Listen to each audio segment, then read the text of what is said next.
Dr. Dirk Herman het in 1997 by die destydse Mynwerkersunie as organiseerder begin werk. In 1999 word hy hoof van kommunikasie by dieselfde organisasie. In 2014 word hy bestuurshoof van die organisasie wat intussen sy naam verander het na die vakbond Solidariteit. Nou in 2026, 29 jaar na hy aanvanklik as organiseerder begin werk het, is hy uitvoerende hoof van Solidariteit. Vandag gesels ons met Dr. Dirk Herman oor die pad wat hy tot hier gestap het en dit wat voorlê vir die organisasie. Dirk, baie dankie en baie welkom. Vertel vir ons dalk net iets van hoe jy aanvanklik op hierdie pad begin stap het. Hoe het jy in die eerste plek by Solidariteit vandag die destydse Mynwerkersunie uitgekom? Ja, dis maar 'n vreemde begin gewees. Ek het op daardie stadium gestudeer, was besig met my meestersgraad en my pa was bestuurende direkteur van Clover. En ek het deur Clover toe internskap gekry in Amerika, so ek is daar met my studies oor na Fort Worth in Texas en in my kop was daar twee opsies as ek terugkom. Die een is om akademie toe te gaan, maar bly ek het dit nie gedoen nie. Ja. En ek het gedoseer toe ek weg is daar, so ek sou relatief maklik universiteit toe kon gaan.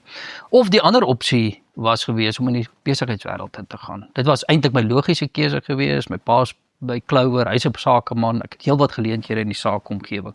So dit was my twee opsies gewees. Met dit is ek Amerika toe met gedagte as ek terugkom sal ek met een van die twee roetes volg. En destyds was daar op e-pos, ek 'n e-poskringe gewees, soos amper soos WhatsApp groepe, net op e-pos. Daar was so 'n e-poskring gewees oor politiek in Suid-Afrika. Ek het albei ingeskakel, mens verlang wat terug. So 'n bietjie begin aan gesprek deelneem en dan kan jy ook net individueel met mense begin gesels. En daar's toe 'n sekere kerel wat my nogal beïndruk het. 'n Sekere buiskerel, Flip Buys. Ek het eintlik geweet wie dit is nie. Ek kom nie uit daai wêreld uit nie. En ek en hy begin toe met mekaar individueel kommunikeer. En ons vind mekaar eintlik daar in Texas in Amerika.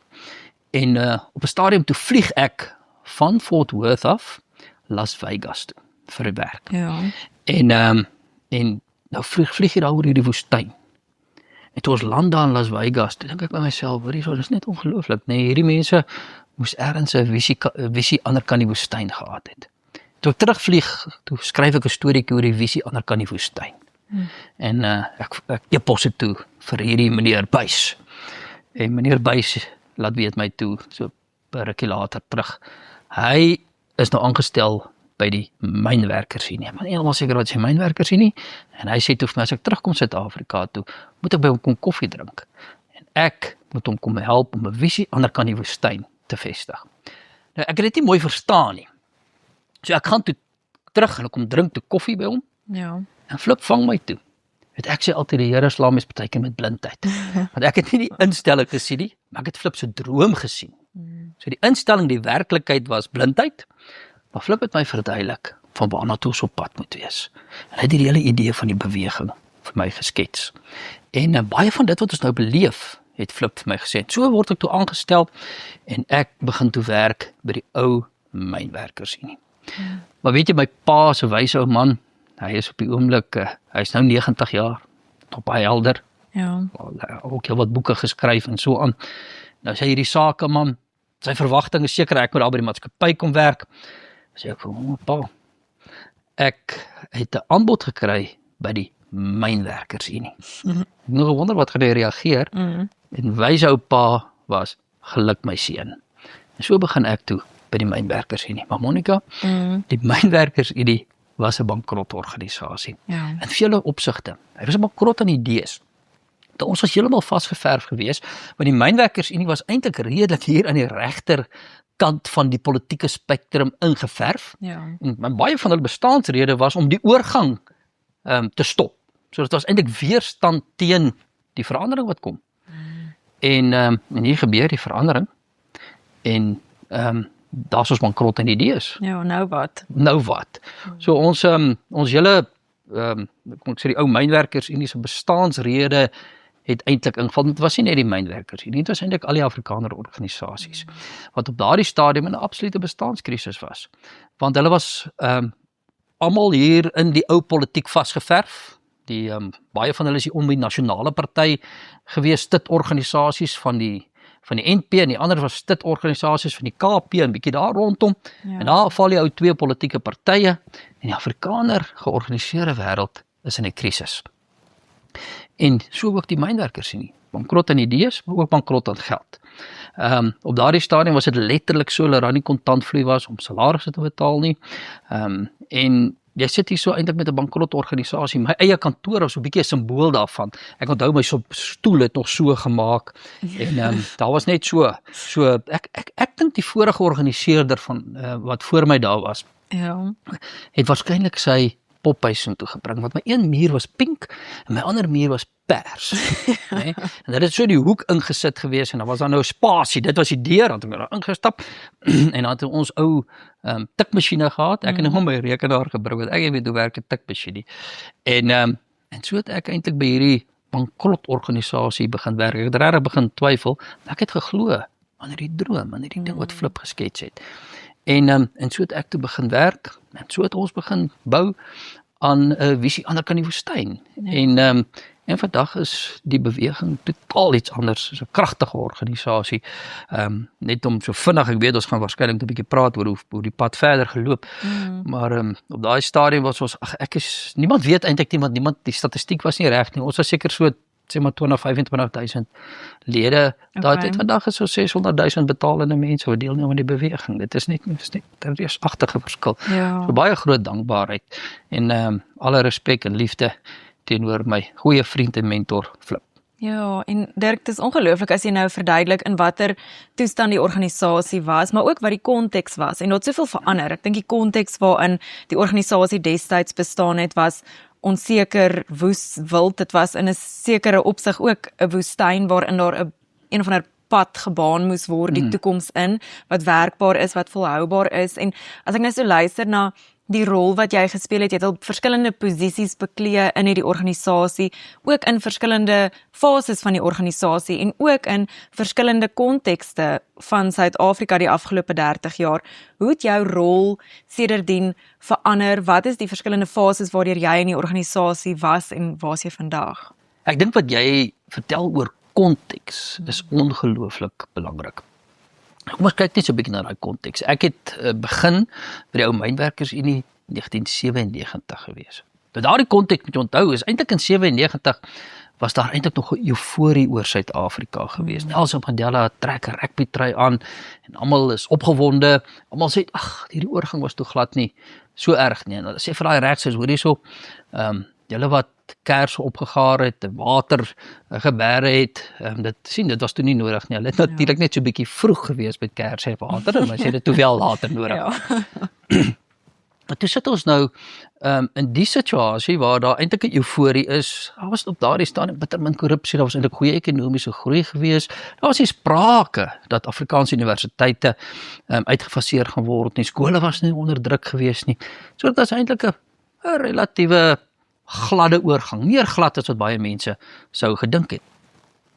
En toe Flip se eerste kongres, en dis konteks van tyd. Nou sit hy daar, die mynwerkersunie is bankrot. En hy is eintlik dood. En daar was nog 'n proffie gewees van die destydse RAI, wat 'n artikel geskryf het oor die tragiese dood van die mynwerkersunie. Want onthou ons is in 1902 gestig. Dis tragies, hier is ons dood. En Flip staan op daai kongres en hy gestaan eintlik op hierdie liggaam, die lijk van die mynwerkersunie.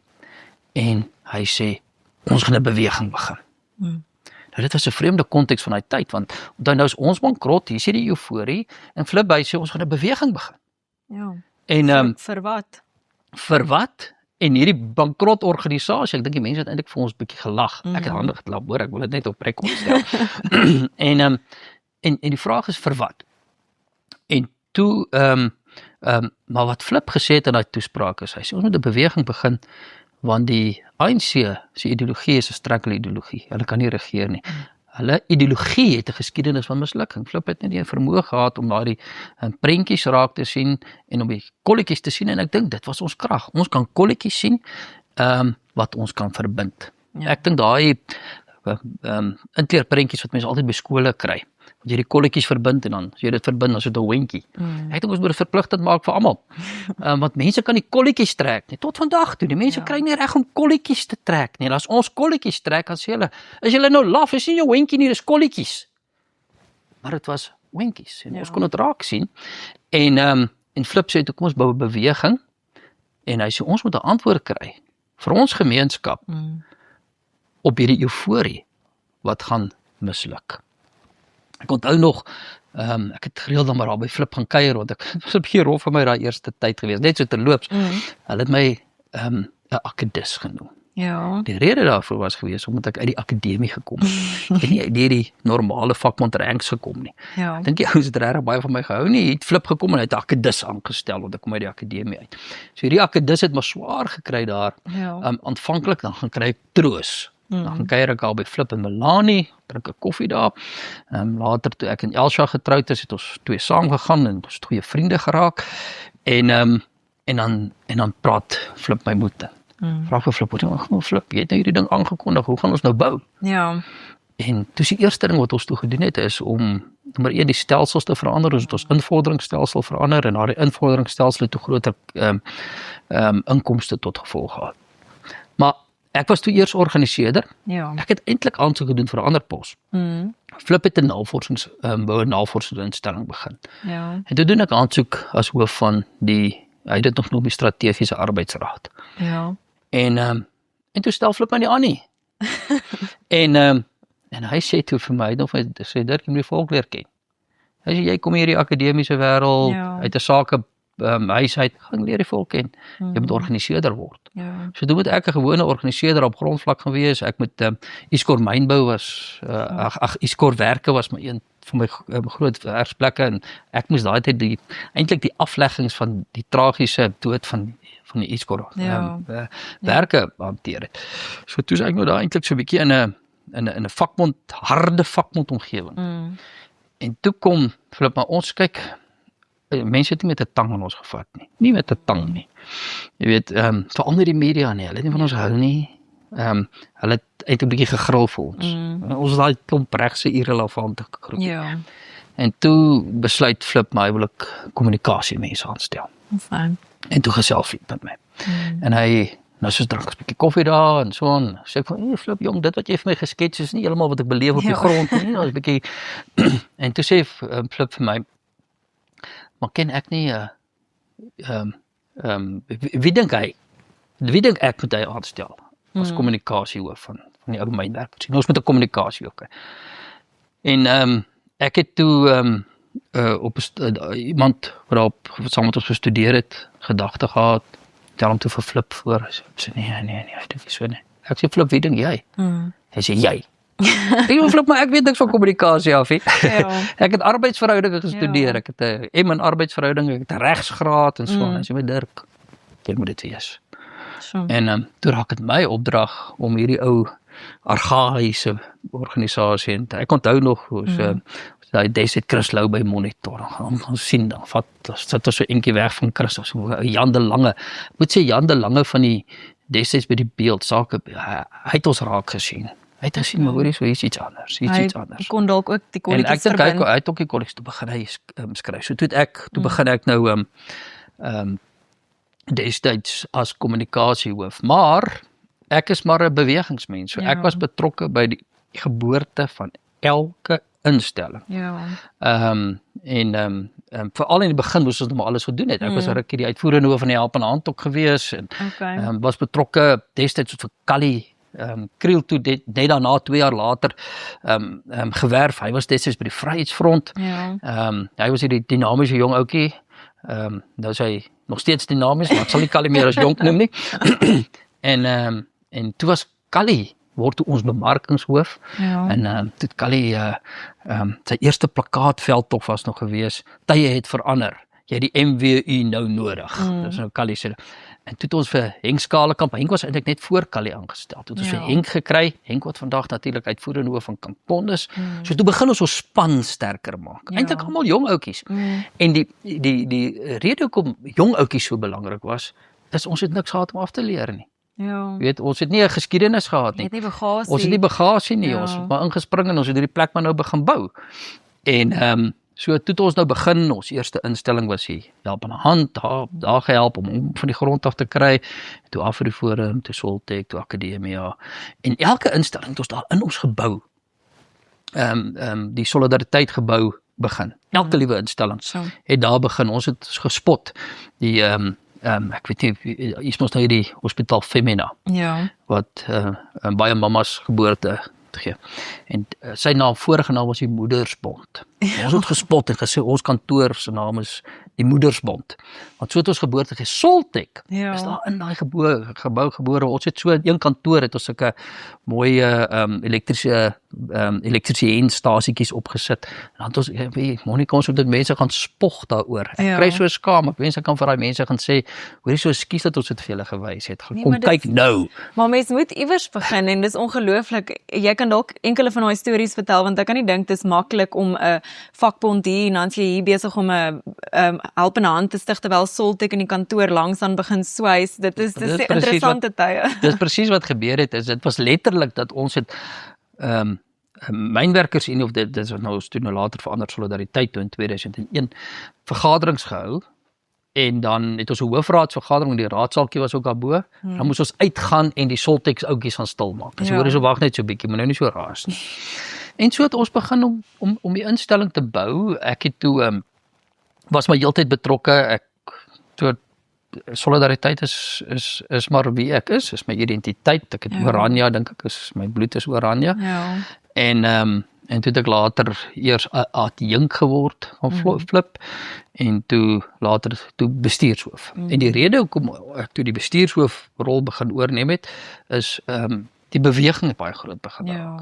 So Flip het al hoe meer betrokke begin raak by die beweging en om die beweging by mekaar te hou. Want aanvanklik was alles uit solidariteit uit. Dis hoekom die naam van die beweging ook die Solidariteit beweging is. Want dit is alles uit solidariteit uit, maar toe begin dit naderhand solidariteit se fokus wegvat. En toe het ons die trust begin. En toe die instellingsbelyn met die trust. Flip het die voorsitter geword van die trust, maar hy was ook uitvoerende hoof van die vakbond gewees.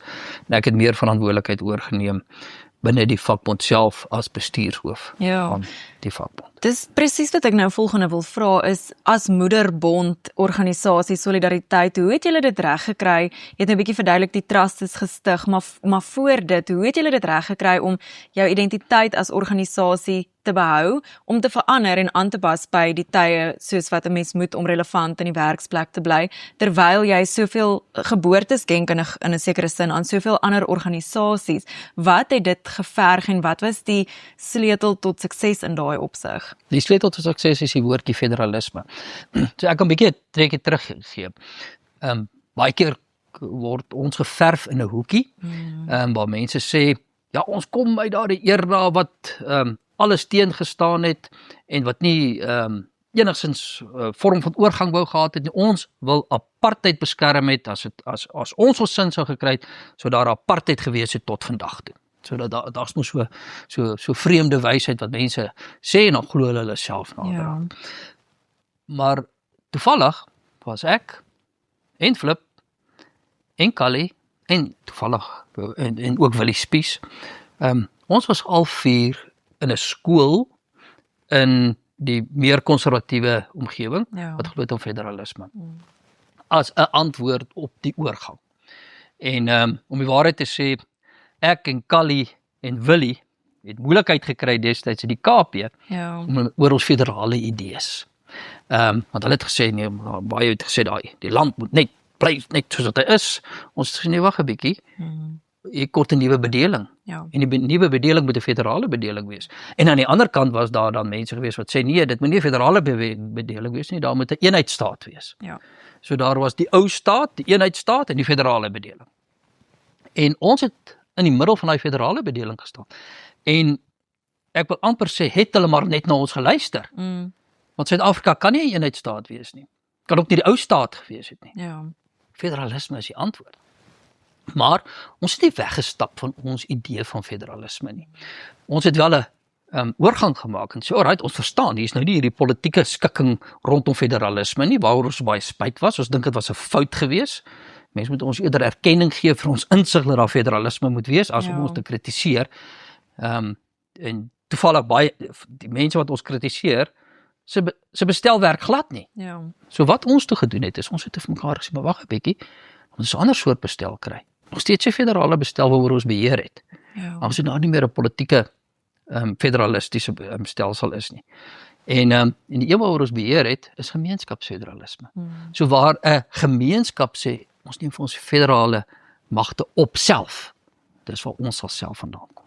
So ons sal self ons eie federale idee, 'n gemeenskap wat besluitneming tot op die laagste vlak moontlik in die gemeenskap wil neersit. Ja. Nou, om dit te kon doen, was daar net een manier. Dit was deur instellings. Want ons het nie die staat gehad nie. Daar was nie soos Suid-Tirol waar daar 'n erkenning is vir 'n spesifieke grondgebied deur die Italiaanse regering. Daar vloei geld soontoe, of 'n Belgiese model of 'n Switserse model nie. So daar was nie 'n statutêre omgewing nie. So toe het ons gesê, wel ons antwoord is, dan moet ons dit deur die gemeenskap doen, deur instellings van die gemeenskap. So toe begin ons instellings stig. So die agter die instelling stig is 'n diep politieke idee van hoe 'n ander bestel kan gelyk ten spyte van die mislukte eenheidsstaat model wat ons op ons sien. Ja. Nou, en dit is hoe ons ook binne in die solidariteit beweging omgaan, met die idee van die federalisme, instellings wat soveel as moontlik selfstandigheid het. Natuurlik nie totaal onafhanklik nie, die instellings is in verbondenheid met mekaar. Ja. En so ons het 'n afspraak met mekaar. En daardie afspraak word dan saamgevat in 'n trust, en daar kom ons en ons sê vir mekaar, hier is die breë raamwerk. In breë terme, ons wil graag 'n toekoms in die suidpunt van Afrika hê, waarin ons vry, veilig en voorspoedig is, en ons fokus op die Afrikaanse taal en die Afrikaner kultuurgemeenskap. Dis ons breë ooreenkoms met mekaar. En dan elke instelling doen dit op sy eie unieke manier. So 'n Christelike grondslag, met hierdie droom van vry, veilig en voorspoedig, maar hier tussenin, sê ons vir die instelling, het julle vryheid. Marula Media lyk heeltemal anders as Akademia. Akademia lyk heeltemal anders as Soltech, al is hulle twee instellings. Elkeen het sy eie kultuur, sy manier van doen, sy eie missie, en dis hoe ons dit gedoen het. Deur ons politieke idee van federalisme ook in ons beweging te laat neerslag vind. Elke instelling sy eie soort van karakter en sy eie opdrag, sy eie missie, om verantwoordelikheid te vat vir sy spesifieke opdrag binne die groter beweging. Ja, Dirk, dis interessant dat jy dit nou so verduidelik het, want ek dink talle van solidariteit en die solidariteit beweging se kritisie vra dikwels oor waarom dit so is, of hoe dit moontlik is dat dit wat aanvanklik 'n gebroke mynwerkersunie was, omvorm kon word in die reuse organisasie wat dit vandag is, of mense nou 'n voorstander of teenstander daarvan is. Dis regtig moeilik om die tasbare sukses te ontken, en van die antwoorde wat dikwels voorgehou word, is amper 'n onheilspellende antwoord, dat daar een of ander agenda is wat gedryf word. Jou antwoord is dat julle net dit reg gekry het om vir 'n komplekse probleem 'n komplekse antwoord te gee, wat pas by die werklikheid, eerder as om nie in passing met mense en die land se werklikheid op grondvlak te bly nie. Dit is net absoluut so. Ons het gaan kyk na wat die werklikhede is, en hoe moet ons met die werklikhede omgaan, en hoe 'n gemeenskap 'n antwoord bied op die werklikheid van sy tyd. En dis al wat ons gedoen het. Kyk, die mense het hierdie konspirasie idees, om te dink, nie goeie, as jy so suksesvol moet wees, moet daar een of ander mag wees. Hulle dink nie eers daaraan, dat 'n gemeenskap dalk suksesvol kan wees, omdat hulle hard werk, en slim werk, en die regte dinge doen, en dis ook meer suksesvol is nie. Niemand dink daaraan nie. As hier nou groot ondernemings is, en hulle is suksesvol in die land, dan sê niemand, hoor hierso, is dit nie dalk die Joodse geldmag nie. Ja. Nee, wag 'n bietjie, hier is een of ander buitelandse ding. Nee, hier's dit, hier's dat. Daar's soveel konspirasies al. Hoorie Monica man, ek het partykeer as ek videoetjies doen, mense doen dit mos, en jy kry sulke natuurlike aanstaande partykeer so. Ja. O my Griek, jy weet, so as ek nou hierdie tek, dan gee ek een of ander, ek weet nou nie eers watter teken is dit nie. Van trek die mense so sirkeltjie om en sê, ja, jy sien, dis presies wat ons gedoen het. Die mense dink nie daaraan dat dit moontlik net suksesvolle kulturele entrepreneurs kan wees nie. Ja. Nee, Dirk, dis ongelooflik en as 'n mens nou net weer 'n bietjie terug kan keer na solidariteit wat nou hierdie ongelooflike rol gespeel het vir instaatstelling en ook groeigeleenthede vir die res van die beweging in die hart van die vakbond en die oorspronklike organisasie en wat julle vandag steeds doen is werk, mense se werke en ek dink almal kan saamstem dat as jy nie werk of kan werk nie, dan is baie ander goeders in 'n mens se lewe irrelevant, want dan kan jy nie vir jouself 'n bestaan, vir jouself en jou gesin 'n bestaan maak nie. Maar hoe werk vandag lyk en hoe dit 30 jaar terug gelyk het, hoe vakbondwese, as 'n mens dit so kan beskryf, vandag lyk en hoe dit destyds gelyk het, is nie dieselfde nie. Wat het verander in julle in die organisasie en in daai konteks? Wat het dieselfde gebly? Watter uitdagings is dalk nog dieselfde en watter vernuwende antwoorde het julle daarop gebied? En met daai in gedagte, wat is die toekoms van dit wat julle doen en die werksplek vir julle gemeenskap? Goed, kom ons spring dan weg van die beweging af en ons spring woeps binne in solidariteite. Nou, jy is heeltemal reg. Werk is sentraal tot mense se bestaan. Werk bepaal jou identiteit, bepaal dikwels jou waarde, dit bepaal jou welstand, maar werk is sentraal ook iets waardeur jy die Here vereer. Dus ek het 'n spesifieke opdrag en ek voer dit uit. En dit is die groot verskil. Kyk, 'n sosialis, die sosialistiese vakbonde, sê dat ons krag is in die weerhouding van werk. Ja. Ons krag is in werk. En omdat die sosialis sê, my krag is in die weerhouding van werk, sê hy, daarom wil ek 'n dubbel syfer verhoging eis. Ons sê nee, wag 'n bietjie. Ons krag is in werk. Daarom wil ons lede oplei dat hulle salarisse kan verdubbel. En dit is uit hierdie gedagte waar ons veral betrokke geraak het, uit solidariteit uit, by opleidingsinstellings, sodat ons jong mense in staat kan stel om goed te kan werk en hulle volle potensiaal te kan bereik. Ja. Ons het vir onsself gesê, as ons in 'n kennisera is, moet ons kennis besit. Daarom het ons letterlik kennis besit deur kennisinstellings rondom solidariteit te bou. So daarom is 'n kerndeel van solidariteit is om kennis vir aan ons lede oor te dra. Dit was vir my so mooi geweest, Monica, toe ons hier begin het met die beweging en ons besef ons moet 'n Soltech bou. Ja. Toe gaan ons na ons lede toe. Toe vra ons vir hulle om ons te help bou. Dit is onthou, ons lede is gewone bloukragmense wat werk, gewone mense. Ek gaan nou iets daaroor sê. En toe sê hulle sal elkeen R10 gee. Ja. En daardie R10 het toe tot gevolg gehad dat ons 'n Soltech kan bou. Later het hulle R5 ekstra bygegee sodat ons vir mense studiefondse kan gee. Nou betaal ons hierdie jaar omtrent deur Solidariteit Help en R70 miljoen se studiefondse uit. So. Daar staan Soltech. Toe het ons begin met die R10 om akademia te bou. Daar begin ons nou 'n R3,2 miljard kampus bou vir akademia. Ja. Alles rondom kennis, 'n ander definisie van werk, hoe posisioneer ons onsself. Die tweede belangrike ding is dat ons het nie net rondom werk nie, wat sentraal is tot, eintlik is die hele beweging natuurlik, as werk ontplof alles in. Ja. So dis hoekom dit so belangrik was dat ons uit werk uit, ons het uit werk uit die beweging gebou, uit enigiets anders uit werk uit. Dan die tweede belangrike ding is, die beweging is gebou uit gewone mense uit. Nou is al hierdie lawwe individue hier aan die linkerkant spektrum. Ja. So al 40 of 42 van hulle. As jy hierdie elite mense wat hier in Melville koffie drink of daar in die Weskaap ergens en totaal, het net geen aanvoeling nie. As ek luister na wat hulle skryf en na wat hulle sê, dan kom ek agter maar hulle verstaan nie die hart van ons mense nie. Hulle verstaan hulle eie hart. Hulle definieer hulle wêreld rondom hulle eie individuele belewenis en 'n totale uitvoering is. Dis hoekom ons weet hoe mense voel. Ja. My lede of solidariteitslede is gewone mense wat werk en elke dag stoei. Wat elke dag met daai rassevooroordele in die werksplek sit, met die werklikheid van diskriminasie sit, met die werklikheid van sukkel om hulle kinders in skole te plaas waar daar minstens nog Afrikaans in orde is. Ons beleef daardie werklikheid en dit is die krag van solidariteit spesifiek. Ons lede is gewone mense.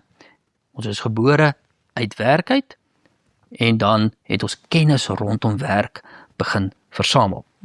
Maar nou word ons gekonfronteer met enkele belangrike goed. Die eerste een waarmee ons gekonfronteer is dat transformasie is 'n werklikheid. En vir die Afrikaanse gemeenskap, ons word uit groot maatskappye uitgetransformeer. Hulle gaan daar en dan elke jaar en dien hulle planne in. En dan sê hulle vir ons mense, weet jy, julle daar's nog bietjie te veel van julle. Kyk hoe lyk die statistiek. Dan dink jy, gelukkig het hierdie jaar gemaak, maar dan sê hulle vir jou, maar volgende jaar moet ons ontslae raak van jou, op grond van die kleur van jou vel. Ons mense beleef dit, so hulle word uitgedruk. So, toe het ons nie 'n keuse gehad om anders te begin dink aan hoe organiseer ons mense volgens in die werksplek nie. Ons het 'n groot skuif begin maak om mense te organiseer, nie net meer volgens hulle werksplek nie, dis wat vakbonde tradisioneel gedoen het. Ons het nog verder teruggespring.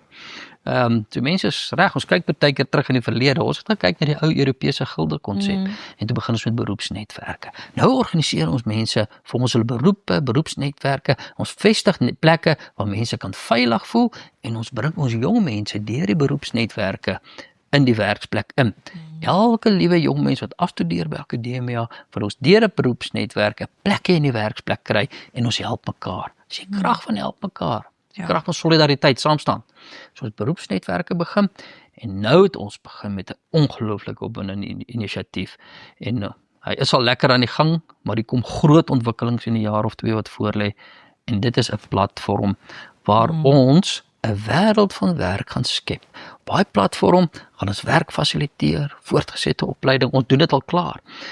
Op daardie platform is daar op die oomblik alreeds ongeveer 4000 werkgewers wat geregistreer het, wat hulle poste daar adverteer. Daar's al 15000 poste geadverteer. En 'n klein stukkie detail is, ons het 'n voorwaarde op die platform, jy mag jou pos nie daar adverteer as jy 'n rasvereiste het nie. Ons het 15000 poste ontras op ons platform. So wat ons dus nou doen het, en dis die 2 groot skuwe vir solidariteit vorentoe. Ons organiseer mense in beroepsnetwerke, en ons sê vir hulle elektroniese platform waardeur hulle kan leef, werk kry en toegerus word. So splinternuwe goeders waarmee ons besig is. Weereens, ons pas aan by die eise van nou se tyd. Ja, ter afsluiting wil ek vir jou 'n bietjie vra, as mens nou kyk na 'n toekomsblik, soveel van die oplossings waarmee solidariteit sê nou maar vir werk, of die solidariteitbeweging vir breër gemeenskapskwessies vorendag gekom het, is iets wat ten spyte van die staat tot stand kom, of wat rondom die staat se verval of inmenging op 'n manier geslaag het, omdat dit 'n meer volhoubare oplossing en antwoord is. Daar is egter, en ek dink mense beleef dit, jy het nou genoem mense wat in hulle werksplek dit beleef, dat hulle uitgeskuif word of benadeel word as gevolg van hulle ras, en aan die kern van daai benadeling lê steeds die normalisering en volgehoue toepassing van rassewetgewing. Julle het uiteraard al vir dekades lank daarteen geveg.